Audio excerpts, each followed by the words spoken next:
along with the final pieces I needed to complete my Yu-Gi-Oh! Legend of Blue Eyes White Dragon booster set collection, I also ordered this card, primed for the Christmas season. Santa Claus, with the emphasis on claws. It's a level 6 light attribute themed type monster with 1200 attack points and 2500 defense points.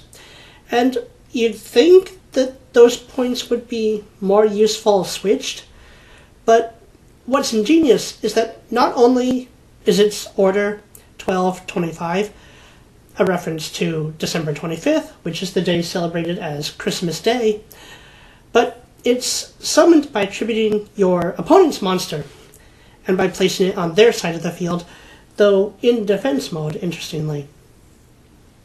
But if they don't remove it beforehand, and it still remains face up on the field at the end phase of the turn in which you summon it in this manner, they get to draw a card. Nice little present for them there. But you can remove one of their monsters. And so the draw one card is a present.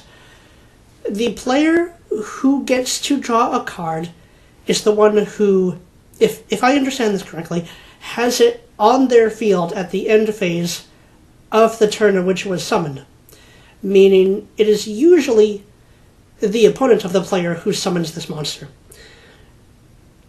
And for this reason, the spell card Owner's Seal is suggested to be used in combination with the summoning of Santa Claus if you who summons it wants the draw card effect.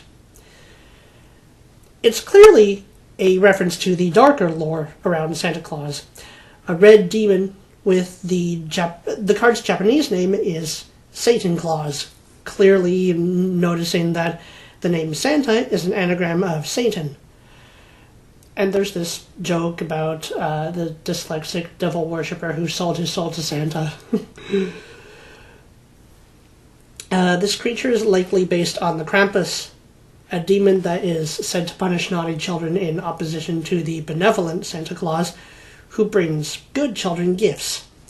Yes, the whole idea of Santa giving naughty children coal instead of gifts is tame compared to what the darker legends say happens to them on Christmas once they're asleep. It is interesting that this monster is light attribute, as it being dark instead would have given it more combinations with other fiend monsters, as well as cards such as Allure of Darkness and Dark Necrofear. But perhaps the light attribute is to give it some conception of redeeming qualities, or... Actually, wait a moment.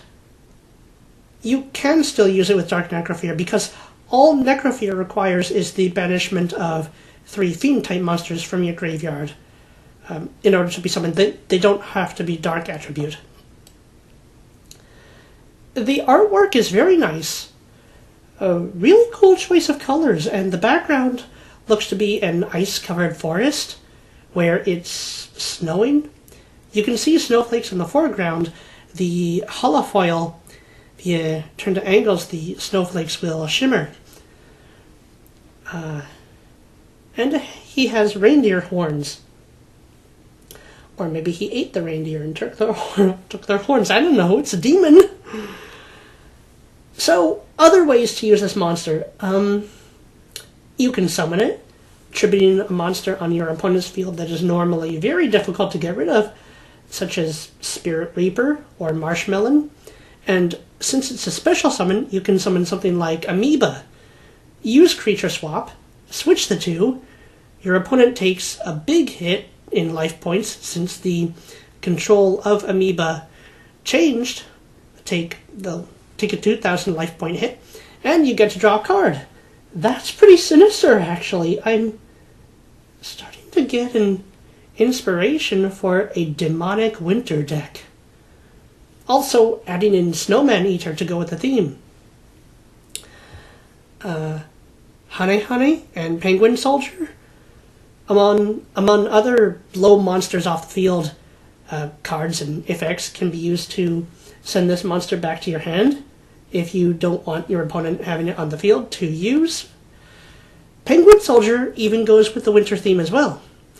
Wrong pole, but what are you going to do? You can also synchro summon Black Rose Moonlight Dragon after special summoning Santa Claus to your opponent's side of the field, and through Black Rose Moonlight Dragon's effect, send Santa Claus back to your hand, then normal tribute summon it to your own field for use. Yeah, you can also summon this monster onto your field normally if you so choose. You don't get to use the draw card effect because it has to be summoned by the tributing your opponent's monster in order to use it, but you can summon it to defend or attack on your own, or send it to the graveyard for some combinations. So yeah, this monster has a lot of very interesting and unique utility and potential. It's not very expensive to get at all. I've bought a couple for decks, and for my sister who uses the Fiend and Zombie deck that I'll mention sometimes, I'm getting one for her side deck. And I'm going to work on the idea of that Demon Winter theme, so I got one for me as well. For any Yu-Gi-Oh fan, this makes a great stocking stuffer. Just make sure it doesn't come to life and start creeping up to where you're sleeping.